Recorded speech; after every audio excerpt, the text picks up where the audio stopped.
Hello दोस्तों, इस YouTube channel पर आपका स्वागत है। आर ओ एग्ज़ाम के लिए हम अपने यूट्यूब चैनल पर जो है आपको क्लासें उपलब्ध करा रहे हैं। देखिए, एक विद्यार्थी ने हमारे पास जो है कमेंट किया था।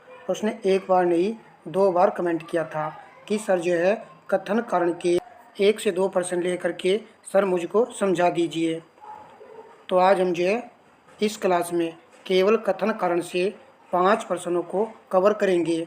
बड़ा ही इंटरेस्टिंग पॉइंट है ये, और परीक्षा में जो है इससे प्रश्न आर ओ में काफ़ी देखने को मिले थे। थोड़ा सा हम इसके बारे में पहले समझ लेते हैं। नीचे 2 कथन दिए गए हैं, एक को कथन ए और दूसरे को कारण आर कहा गया है। तो पहला जो कथन है, पहला स्टेटमेंट दिया जाता है, उसके बाद में कारण और रीजन हमको यहाँ पर दिया जाता है। यानी कि ये हमारा जो कथन है इसका कारण यहाँ पर नीचे दिया जाता है और सही उत्तर का हमको एग्जाम में चयन करना होता है। जैसे कि ऑप्शन ए है, ऑप्शन ए में ए और आर दोनों सही है, परंतु आर ए की सही व्याख्या करता है। मेन पॉइंट तो यही है कि ये इसकी सही व्याख्या कर रहा है या नहीं कर रहा है। फिर दूसरे में कहा गया है कि व्याख्या नहीं कर रहा है। ऑप्शन सी में कहा गया है कि ए सही है परंतु आर गलत है, और डी वाले में कहा जाता है कि ए गलत है परंतु आर सही है। चलिए समझ लेते हैं। देखिए, मेन पॉइंट तो ये है, इस प्रकार के प्रश्नों को हम तभी कवर कर सकते हैं जब हम अच्छे से जीके या जीएस को कवर करते हैं। एक एक जानकारी हमारे माइंड में सेट होनी चाहिए, अर्थात हमको जो है एडिशनल जानकारी भी पता रहना चाहिए, तब जा कर के इस प्रकार के प्रश्नों को हम एग्जाम में कवर कर पाएंगे। अब हम चलते हैं प्रश्न पर। रविंद्रनाथ टैगोर ने नाइटहुड की उपाधि को त्याग दिया, ये हमको यहाँ पर कथन दिया गया है। हमको यह भी पता रहना चाहिए कि रविंद्रनाथ टैगोर ने नाइटहुड की उपाधि को त्याग दिया था या नहीं। देखिए, यदि पता है तो कथन तो सही हो जाएगा। कारण, वे असहयोग आंदोलन में भाग लेना चाहते थे। क्या रविंद्रनाथ टैगोर ने नाइटहुड की उपाधि को इसलिए त्याग दिया था कि वे असहयोग आंदोलन में भाग लेना चाहते थे? नहीं, तो ये वाला पॉइंट यहाँ पर गलत होगा। तो यहाँ पर जो है कारण तो गलत है परंतु कथन सही है। ऑप्शन सी यहाँ पर राइट आंसर हो जाएगा। हमने क्या कहा है, कथन जो है अपने आप में प्रश्न है और प्रश्न के साथ में ये उत्तर भी है। उसी प्रकार कारण भी जो है अपने आप में प्रश्न है और प्रश्न के साथ में ये उत्तर भी है। और आपको समझना चाहिए कि जो बात कथन में कही गई है, क्या कारण में वह उस बात से सेटिस्फाई हो रहा है या नहीं। यदि हो रहा है तो दोनों बातें सत्य हो जाएंगी और व्याख्या भी सही कर जाएगा। देखिए, यहाँ पर रविंद्रनाथ टैगोर ने नाइटहुड की उपाधि जो लौटाई थी उसका रीजन था जलियांवाला बाग हत्याकांड, इस कांड से लौटाई थी। तो ये गलत हो चुका है। अब नेक्स्ट प्रश्न से समझते हैं और थोड़ा समझ में आ जाएगा। कथन कारण का ही प्रश्न है और यहाँ पर कहा गया है बर्फ़ का टुकड़ा पेय को ठंडा बना देता है। क्या वाकई ही बर्फ़ का टुकड़ा पेय को ठंडा बना देता है? तो ये पता है, सही है भाई। बर्फ़ पिघलने के लिए पेय से गुप्त ऊष्मा लेता है जिससे पेय ठंडा हो जाता है। अब आपको पता होना चाहिए कि बर्फ़ पिघलने के लिए पेय से गुप्त ऊष्मा लेता है या नहीं लेता है।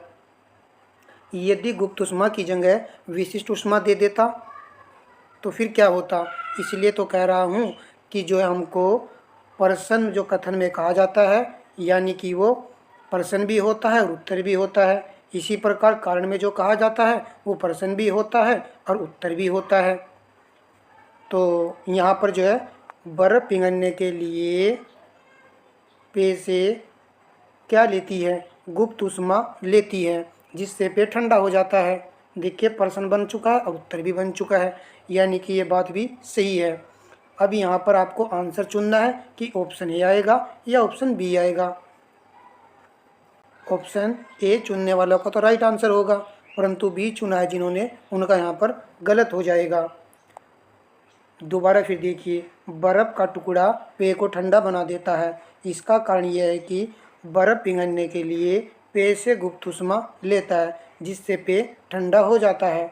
तो ये इसका रीज़न यहाँ पर दिया गया है। बिल्कुल सही बात है, और ये पहले वाला विकल्प सही है। और ये पॉइंट भी आपको याद रखना है कि यदि एक ही पॉइंट के बारे में ऊपर और नीचे बात हो रही है तो आपको याद रखना है कि जो है स्पष्टीकरण आएगा, यानी कि उसकी सही व्याख्या वो कर रहा है। चलिए अब हम दूसरे प्रश्न से और समझ लेते हैं, यहाँ से आपकी ज़्यादा समझ में आ जाएगा। एक केस नली में जल की अपेक्षा एक तल अधिक ऊंचाई तक चढ़ता है। इसका कारण है डी विकल्प यहाँ पर राइट आंसर होगा। तरल का पृष्ठ तनाव जल की अपेक्षा अधिक है। जिस प्रकार ये प्रश्न हमें दिया गया है और उसका उत्तर हमको डी विकल्प में दिया गया है, उसी प्रकार मैं कह रहा हूँ जो कथन दिया जाता है उसका उत्तर जो है कारण में होता है। तो यहाँ पर आप देखिए, यहाँ पर इसका कारण दिया गया था और ये इसका कारण यहाँ पर है आंसर में। तो आप समझ गए होंगे, ये कथन हो चुका है हमारा और ये कारण हो चुका है। तो यानी कि इस प्रश्न का उत्तर है। यही रीज़न है कि केस नली में जो है जल की अपेक्षा एक तल अधिक ऊंचाई तक चढ़ता है। अब हम चलते हैं फोर्थ प्रश्न पर। अब यहाँ पर आप देखिए, यही प्रश्न है परंतु कथन और कारण बना करके पूछ लिया गया है। एक केस नली में जल की अपेक्षा एक तरल अधिक ऊंचाई तक चढ़ता है, तो ये हमको पता है, तो सही बात है। उसके बाद में तरल का पृष्ठ तनाव जल की अपेक्षा अधिक होता है, ये इसका कारण है, यानी कि इसका रीजन है। तो इस प्रकार ये दोनों कथन सही हैं और सही स्पष्टीकरण व्याख्या ये कर रहा है। तो मैंने सिर्फ आपको एक बात बोला है कि हमको जो है इस प्रकार के प्रश्नों को तैयार करने के लिए काफ़ी अच्छे तरीके से अध्ययन करना होगा। पॉइंट टू पॉइंट हमको जानकारी पता होना चाहिए, प्रश्न का उत्तर पता होना चाहिए। जिस प्रकार हम प्रश्न उत्तर याद करते हैं उसी प्रकार जो यहाँ पर ये कथन कारण के प्रश्न दिए हुए होते हैं। और कथन कारण को लेकर के आप देखते होंगे टेस्ट सीरीज में भी गिने चुने प्रश्न ही देखने को मिले थे, परंतु आरओ का पैटर्न तो काफ़ी अच्छा रहा था। और कितने प्रश्न एग्जाम में आए थे मैंने जो है काउंट किए हैं, 22 प्रश्न आए थे। इसके बारे में भी हम लास्ट में चर्चा करेंगे, घबराने की बात नहीं है। अच्छे से जो है हमें क्या करनी है, तैयारी करनी है। अब हम चलते हैं नेक्स्ट प्रश्न पर। ये भी कथन कारण का प्रश्न है, 5वां प्रश्न है। देखिए यहाँ पर, कोई व्यक्ति उपराष्ट्रपति निर्वाचित होने का पात्र तभी होगा जब वह राज्यसभा का सदस्य होने के लिए अर्हित है। तो राष्ट्रपति उपराष्ट्रपति कब बनेगा वह, जब वह राज्यसभा का सदस्य होने के लिए अर्हता रखता हो तभी तो बनेगा। तो ये सही बात है। उपराष्ट्रपति राज्यसभा का पदेन सभापति होता है, तो ये जानते हैं ना हम कि हाँ भाई होता है, तो ये भी सही है। अब आ जाते हैं कि ऑप्शन ए आएगा या ऑप्शन बी आएगा। तो यदि आपने ए विकल्प चुना है तो सही चुना है, यहाँ पर बी नहीं आएगा, क्योंकि मैंने आपको क्या कहा था, जब दोनों कथन सही हैं, जब कथन और कारण दोनों ही सही हैं परंतु एक ही पॉइंट के बारे में चर्चा की जा रही है, उपराष्ट्रपति की ऊपर चर्चा की जा रही है और उपराष्ट्रपति की नीचे चर्चा की जा रही है, तो इसका क्या मतलब हुआ, इसका मतलब ये हुआ कि यह इसकी स्पष्टीकरण व्याख्या कर रहा है। यदि यहाँ पर सेकंड वाले में कुछ और दे देता, जैसे कि राष्ट्रपति दे देता, तो फिर क्या होता, और राष्ट्रपति के बारे में भी यहाँ जानकारी सही दी हुई होती, तो फिर क्या होता, दोनों बातें सही हो जाती परंतु जो है सही व्याख्या नहीं करता, ये बन जाता आंसर। आप समझ रहे हो ना। और भाई आपको जो है इस वीडियो को ज़्यादा से ज़्यादा शेयर करना है ताकि यह जानकारी सभी तक पहुंच सके। और हम नहीं चाहते थे, आपने कहा था सर रेगुलर मैं आपकी क्लास वॉच करता हूं, हम नहीं चाहते कि आपके हाथ निराशा लगे। तो आप देखिए, आपका मनोबल बढ़ेगा और आप अच्छी तैयारी कीजिएगा। और जो अन्य विद्यार्थी देख रहे हैं उन सभी को भी ये जानकारी अच्छी लगेगी, तो वो भी वीडियो को लाइक शेयर कर दीजिएगा। चलिए, अब ये प्रश्न जो परीक्षा में आया था 43वां प्रश्न है, प्रश्न पत्र से मैंने उठा लिया है। तो यहाँ पर जो है अभी कथन ए दिया गया है और कारण दिया गया है। भारत में लवणीय मिट्टी फसलों की खेती के लिए उपयुक्त नहीं है। ये हमको पता रहना चाहिए कि उपयुक्त है या नहीं है। यदि उपयुक्त है तो हम कह देंगे ये सत्य है। लवणीय मिट्टी में नमक की मात्रा अधिक होती है, जिसका मुख्य कारण शुष्क जलवायु और खराब जल निकासी है। तो ये भी पता रहना चाहिए कि ये पॉइंट सही है या गलत है। यदि सही है तो हम कह देंगे कि जो हमारा रीजन है वो हमारा सही है। तो दोनों बातें सही हो चुकी हैं। अब बताना है कि ऑप्शन ए आएगा या डी आएगा। तो यहाँ पर डी विकल्प है, क्योंकि एक ही पॉइंट के बारे में चर्चा कर रहा है। लवणीय मिट्टी ऊपर है और लवणीय मिट्टी ही नीचे है, तो डी विकल्प आपको लगा देना है। तो यहाँ पर ये सही है, ये हमने सही किया था एग्ज़ाम में। तो भारत में लवणीय मिट्टी जो फसलों की खेती के लिए उपयुक्त नहीं होती है, और लवणीय मिट्टी में नमक की मात्रा जो है अधिक होती है, और इसका मुख्य कारण भी दिया गया है शुष्क जलवायु और खराब जल निकासी। तो ये हमने यहाँ पर जो है 5 प्रश्न कवर किए हैं। एक ये प्रश्न आता ये भी सही है। अब हम थोड़ा सा यहाँ पर आपको बता देते हैं। कथन करण के मैंने काउंट किए थे, 22% जो है आए थे, और टोटल पर्सन कितने आते हैं 140 आते हैं। अब 22% में ऐसा तो कोई बंदा नहीं होगा कि जो जानकारी ना रखता हो या करने की आर्जू ना रखता हो। तो भाई ये मान लीजिए कि 11 क्वेश्चन हम जो है कर देंगे। कुछ क्वेश्चन रिपीट भी होंगे और कुछ जो हमको जानकारी भी होगी एक्स्ट्रा पॉइंट में, तो 11 तो हम कर ही देंगे ना। अब हमारे पास 11 लेस कर दीजिए। अब जैसे ही हम इसमें से 11 लेस करेंगे कितना आएगा 29, 129 क्वेश्चन बचेंगे। उसके बाद में करंट आती है हमारे पास। करंट कितनी आती है 22 नंबर की या 23 नंबर की आ जाती है। अब 23 नंबर में से भी यदि 5% ऐसे हैं जो हमसे नहीं आते हैं, निकाल दीजिए। अब हमारे पास बचे कितने परसेंट 124 बचे हैं। अब आपको और थोड़े परसेंट निकालने हैं। 1-2% मैथ का ले लीजिए, 1-2 रीजनिंग का ले लीजिए, और जीके जीएस के आप जो 8% ऐसे ले लीजिए जिनका कोई अता पता नहीं है। 10% यहाँ से भी निकाल दीजिए। चलिए निकाल लेते हैं। 114% हमारे पास अब ऑलरेडी ऐसे बचे हुए हैं जो हमको हर हाल में अटैम्प्ट करने हैं। तो बताइए 114% ही तो हमको वहाँ पर हल करने हैं। चिंता वाली कोई बात नहीं है। यदि हम 114% हल कर जाते हैं तो 95% ही हमको सही करने हैं। तो यानी कि हमने 114 अटैम्प्ट किए और 95 हमारे सही हो गए नेगेटिव मार्किंग को हटा देने के बाद में। अब हमने आपको बता भी रखा है हिंदी में कितने करने हैं। हिंदी में टारगेट तो 60/60 का ही रहेगा, परंतु यदि कोई भी नॉर्मल विद्यार्थी 50% भी कर जाता है नेगेटिव मार्किंग हटा देने के बाद में, तो 145 क्वेश्चन बन रहे। बताइए कैसे नहीं नंबर आएगा।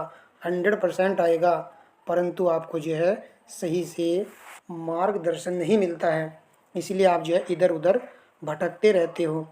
और कथन करण के प्रश्न तो हम जो है बीच बीच में कराते भी रहते हैं। तो बस आज से इस पॉइंट को याद रखिएगा कि हमको जो एडिशनल जानकारी पता होना चाहिए, तभी जा कर के हम इस प्रकार के प्रश्नों को कर पाएंगे। हम मैंने यहाँ पर करंट अफेयर की थोड़ी सी जानकारी ली है ताकि हम एक एक पॉइंट को समझते हुए चल रहे हैं। जनवरी के महत्वपूर्ण दिवस इसमें शामिल किए गए हैं। 1 जनवरी को वैश्विक परिवार दिवस मनाया जाता है। लचीले भविष्य का निर्माण करने वाले परिवार, ये इसकी यहाँ पर थीम हो जाएगी।